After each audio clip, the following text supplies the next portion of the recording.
Love of home, visit to friends, sent to preside over the European mission, former ill health in England, extensive system of tract distribution inaugurated, tribute to the worth and efficiency of the missionaries, report of the condition of the work in various European countries, hatred manifested towards us after the murder of our brethren in Tennessee, America the haven of freedom, truth has ever met with persecution, professed ministers of the gospel our greatest enemies, no one injured by our principles, plural marriage, the social evil, conclusion.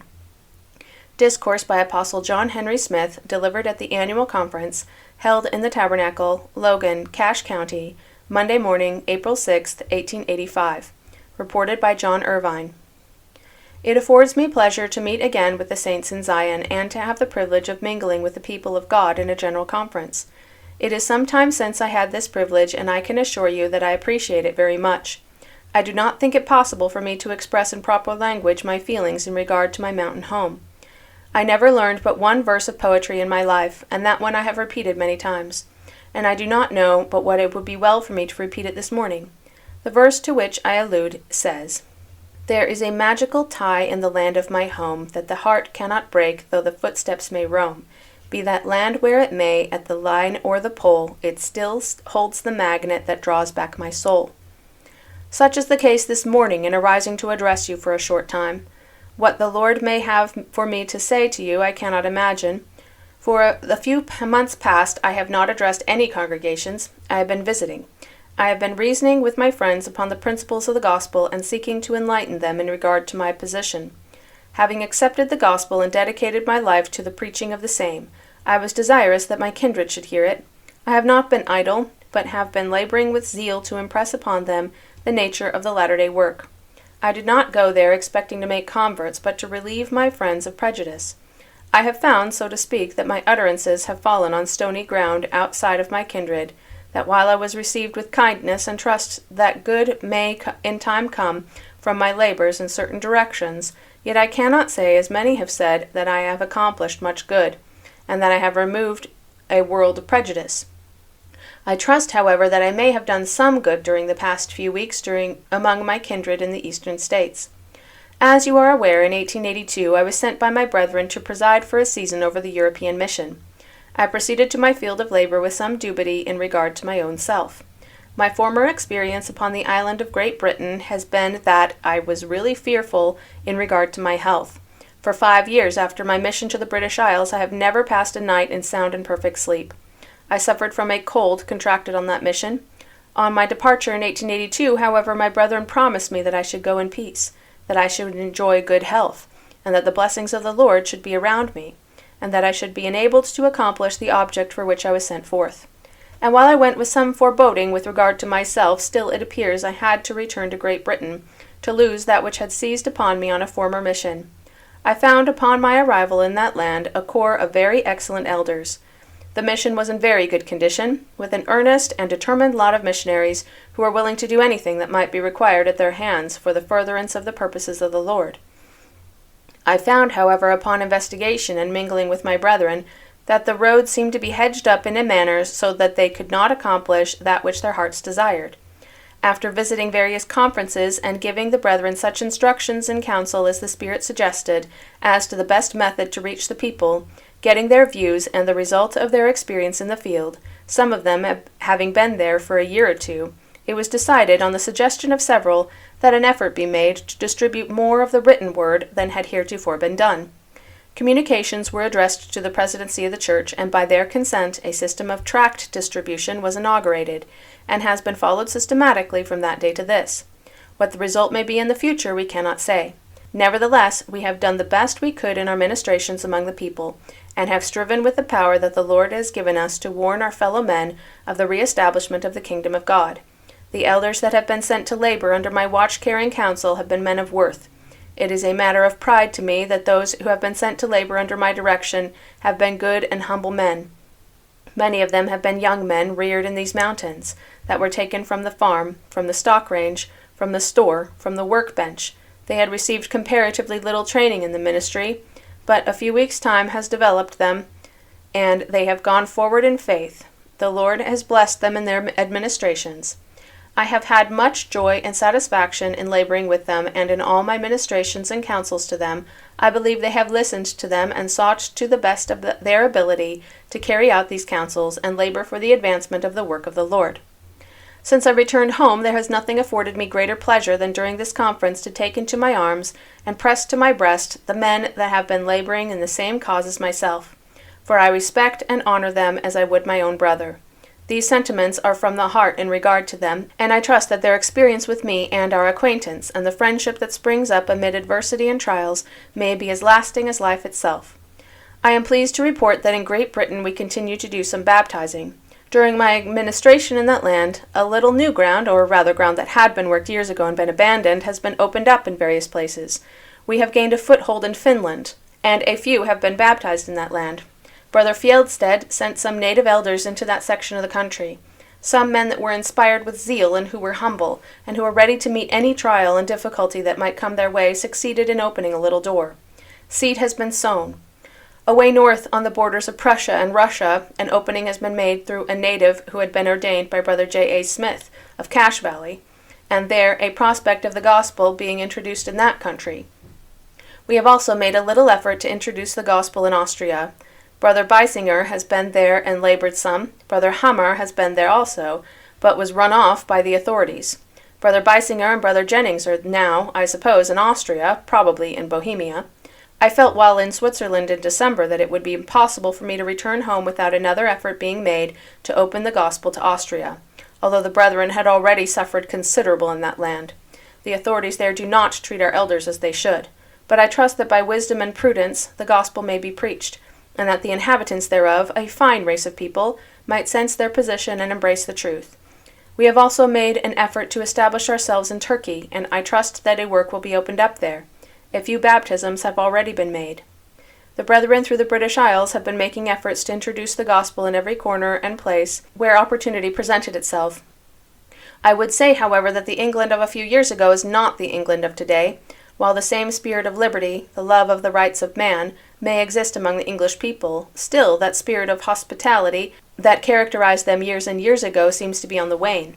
Many people are out of employment. The numbers are wandering around begging their bread, closes in a measure of the hearts of the people, and that they feel they cannot carry the loads that they have been carried.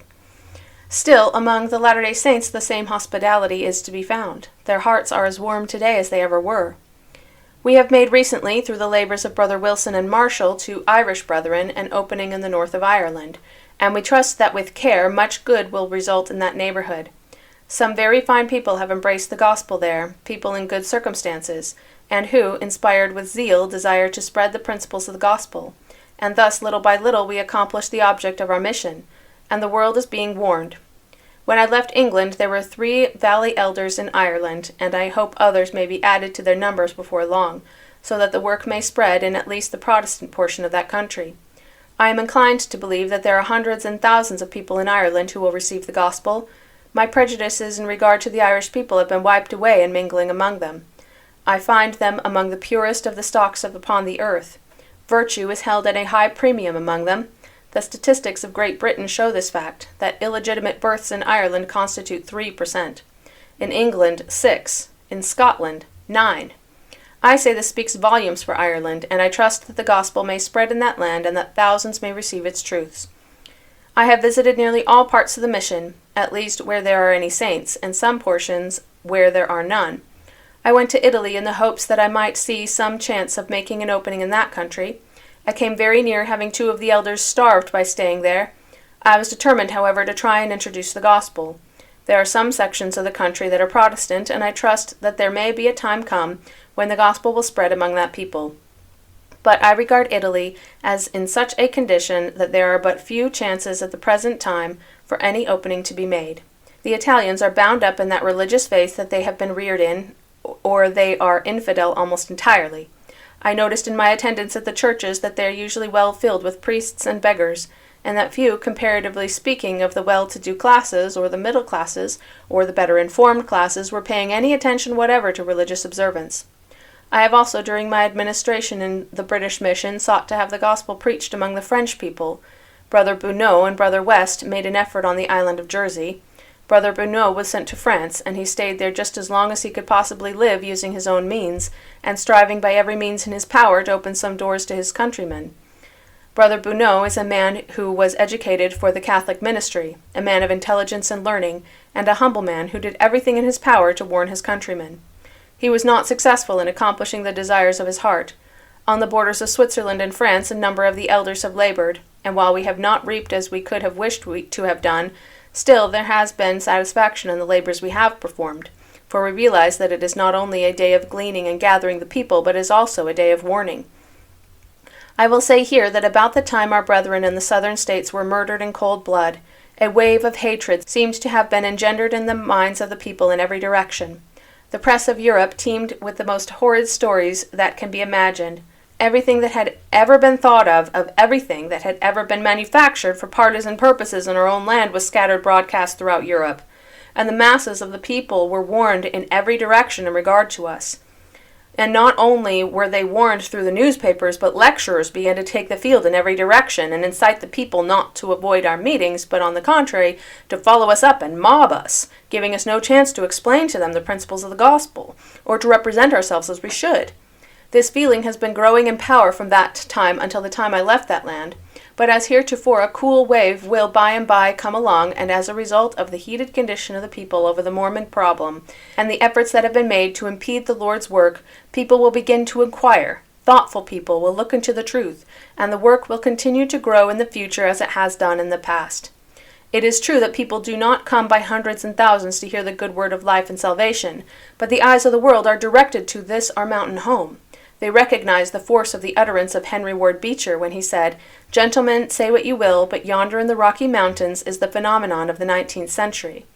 It is a living fact that the people in every land and clime are turning their eyes towards this region of the country, and wondering what will be the upshot of the problem that is being worked out by the Latter-day Saints in their western home. Men of intelligence are traveling, they are mingling among our people. They see their industry, they recognize the perseverance they have manifested, they see the obstacles they have overcome. They recognize in them a growing race that knows no failure, that meets no rebuff, that cannot understand nor sense what defeat means, and see in the Latter-day Saints the growth and development of a power that will accomplish its object in the earth. And that object Deity has designed it should accomplish: the gathering in of the honest in heart, the establishment of righteousness, the combating of wickedness, the driving back of the forces of evil as they cluster around the hearts of men, and that are leading men step by step to inevitable shame and destruction. It affords me pleasure, my brethren and sisters, to again put my feet on the soil of America. I recognize in the home of a free man. There may be those who desire to pervert this freedom, who may seek to engender strife and drive us from the soil upon which we live. There may be those who seek to trample upon the rights and liberties of man, but I believe, from the bottom of my heart, that Deity has stamped it upon this soil, that he has written it throughout the universe, that in this land his work should prosper, that it should go forward and increase until its great destiny shall be accomplished, that this is the spot chosen, that here it will be nourished, here it will grow, here it will go forward, and the nations of the earth will look upon it and recognize it as the great force that will conquer the earth and bring subject to it the powers that exist thereon. And all this will be brought about by the law of righteousness, the law of truth, the law of God given to mankind for their guidance and control, and they will accept it and live in accordance with its principles. You and I may tread a thorny path, it may be strewn with rugged places, we may break the flesh upon our hands and be bruised in our forward movement, but the work will advance and progress. Deity is our friend, our guide, our protector. All we need do as a people is to keep our eye upon the mark of divine truth, move forward without fear, and ask no favors so far as mankind is concerned, only seek to do right by our fellow creatures. Hate no one. I dare not hate any man upon the face of the earth, no matter how vile, how wicked, how corrupt he may be. If I find him in want of a friend, I would extend to him the hand of friendship. I would give him bread if he was hungry, water if he was thirsty, clothing if he was naked, for I would recognize in him the fact that he was a creation of my Father, and I would not dare to hate him, no matter how vile he might be. But I might hate the principles he has espoused, the wicked acts of which he is guilty, but I would recognize in him something that I should seek to benefit, bless, and save. and I would use all the powers God has bestowed upon me in that direction. Brother Smith, some may say, don't you feel uneasy over the condition of things that now exists in our territory? I have sometimes wished that things were not as they are. As I have wandered in the earth and stood up in the streets and parks and halls preaching the gospel, I have said to myself, I wish that my Father had not set me to this work. I wish that these things were not required at my hands. I have sometimes felt timid in being brought in contact with the world, and the efforts that were being made against me and my brethren. I have wished it could be otherwise, and yet when I stop and reflect, when I look over the history of the past, when I read the facts as history brings them to us, I see no other way, I see no other road to travel. Every fiber of my being is convinced of the truth of this gospel. It is stamped upon every feature, upon every part of my being. I regard it as dearer than life and everything else upon the face of the earth. Why need I be fearful? Why need I tremble? Why need I be wrought up at the prospect that is before us? No great system has ever been established upon the face of the earth without much labor and perseverance. Look at the inventions that have been brought out and the efforts that have been directed against them, even in those things that were to be utilized for our own clothing, for our own movements from place to place, or for the comfort and convenience of our homes.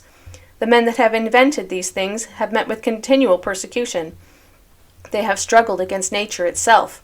And why need we, who have had given to us the great plan of life and salvation, that which will bring us back into the presence of God, that which stamps upon our souls the prospect of eternal union with our wives and our children, and of mingling with our friends and relatives that have gone before, why need we fear the hand of our enemies, who cannot stand a few weeks' imprisonment, a few months' torture, a few years of difficulty, that they may offer an offering in righteousness to that God that called them forth? Not one of us. Therefore, so far as I am concerned, my brethren and sisters, as an individual, I am perfectly happy, just as happy as I can possibly be under the circumstances in which we are placed. I have no worry nor concern. One of my uncles, whose home I left but a few weeks ago, warned me that certain things were inevitable, that it was impossible for us to hope to fight longer these things our pronounced enemies were seeking to bring upon us. All I said to him was, wait and see. That is what I propose to do. Wait and see. Just wait and see. I have been waiting from my childhood and expect to continue to wait. It is possible that a few men like myself may be hustled within the prison walls. It is possible that a few Mormons may be outraged and banished from their native land. It is possible that men may follow us to the death. But while men die, systems continue to live and grow, and the powers of earth and hell can never check their advancement and development. Such is the case in regard to the work we have embraced. It is a living work. It is one of the active forces in nature. It is backed by the powers of heaven, and ye are its emissaries sent here at this time to aid in its advancement. The gospel must be preached. The nation of the earth must be warned.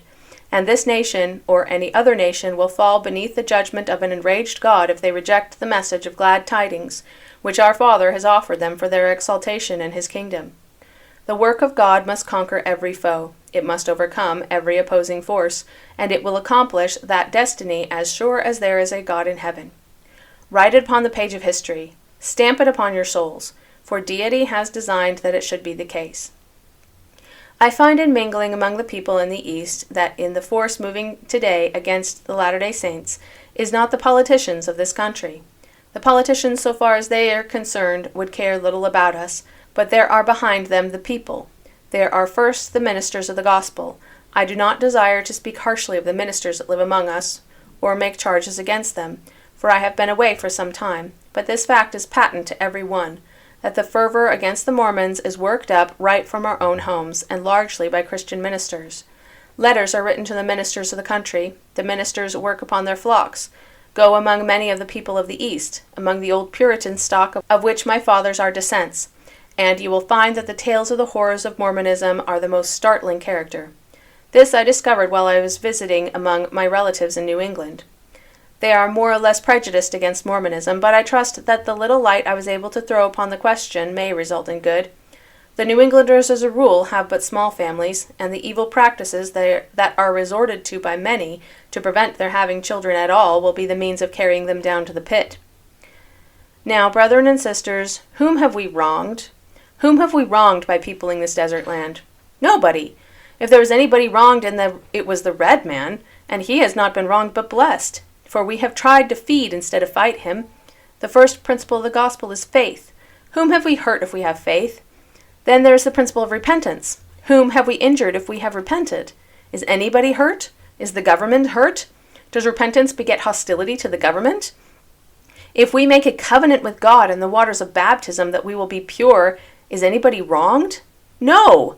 Have we plotted for the overthrow and destruction of the government in which we live because the hands of the servants of God have been laid upon our heads, and they have bestowed upon us the Holy Ghost, the witness of the Spirit that shall guide us in all truth? No!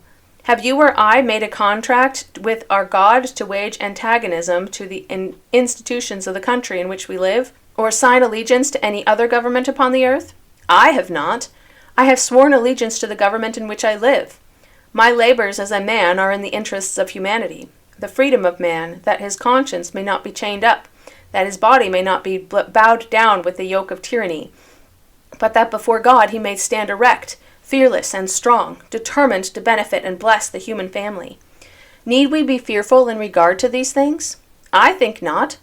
There is one that will recompense at the last day, and the man who denies the other his liberties, who binds him in chains, who ties him to the rack, is the man who should tremble when the reckoning of deity is made with his sons and daughters.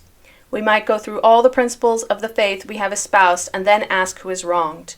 We have made grass grow where it did not grow before. If we have built homes, if we pay taxes for the sustenance and government of the cities and towns that we are to be found upon this once sterile spot, and which was once the great American desert, who is wronged? No one. Who has raised a standard against the government in which we live? Not one of us. But you believe in the priesthood. You accept the system of government that is most perfect on the face of the earth. Who is wronged if we do? You have not changed it. It has not changed you. It has not wronged you. And that which we have accepted of our own free will and choice, recognizing the fact that deity has required it at our hands. Who is injured if my wife makes a sacrifice with me and takes into our home one of her sisters and makes her my wife? If she makes the sacrifice, if I shoulder the additional responsibility and open the door that will save one of Eve's fair daughters, who is wronged? Do I plot for the overthrow of the government and breaking in pieces of the powers that be, because I desire that my sister or my daughter, my aunt or my cousin may be preserved from the evils thrown around them by the systems that man has created? No. God has laid upon every woman the decree placed upon Mother Eve: multiply and replenish the earth. In sections of the land in which we live, thousands of women today must become the playthings of some vile wretch if they answer the design of their being.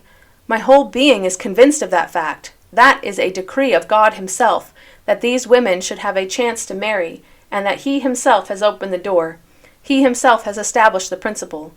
I want my daughters married as I desire to marry myself. I want them honored wives, whether plural ones or otherwise, no matter who may seek to brand their offspring as infamous. I know, for God has given me the witness. He has stamped it upon this heart, that they who come through that lineage are as much honored of God and approved of him as any that has ever walked his footstool from the day that this earth was peopled until the day in which we live. This principle was given for a purpose, and that purpose is the salvation of the female sex, as well as the male sex. Go to Great Britain and you will find 1 million more women than men moving upon the streets in the great cities. Go up the Strand in London, go up Lime Street in Liverpool, and the streets in Manchester. Go into any of the leading streets of the great cities of the world and gaze upon as fine specimens of womanhood as our Father ever put breath into. What are their prospects in life? What is written upon their brow? Infamy, shame, going to their graves, the victims of loathsome disease. It is not one, it is not 2 or 3, but it is millions of them that are going this inevitable road. Who is responsible? Who placed upon them the interdict, preventing them from fulfilling the object of their creation? Not God, for he made his law so liberal an established principle, so correct that there was no necessity for such a thing. It is man that has introduced it. It is man that has overturned the condition of society. It is man that has turned his daughter into the street. I say again and again that the Mormon people can wait the result of this thing without fear. They can offer to suffer pains and penalties that will but open the door by which the fair daughters of Eve can be redeemed from the positions in which they are placed, and be made honored and respected women of society. The speaker concluded by reiterating his allegiance to the American government and exhorting the saints to be faithful in keeping the commandments of God in all things.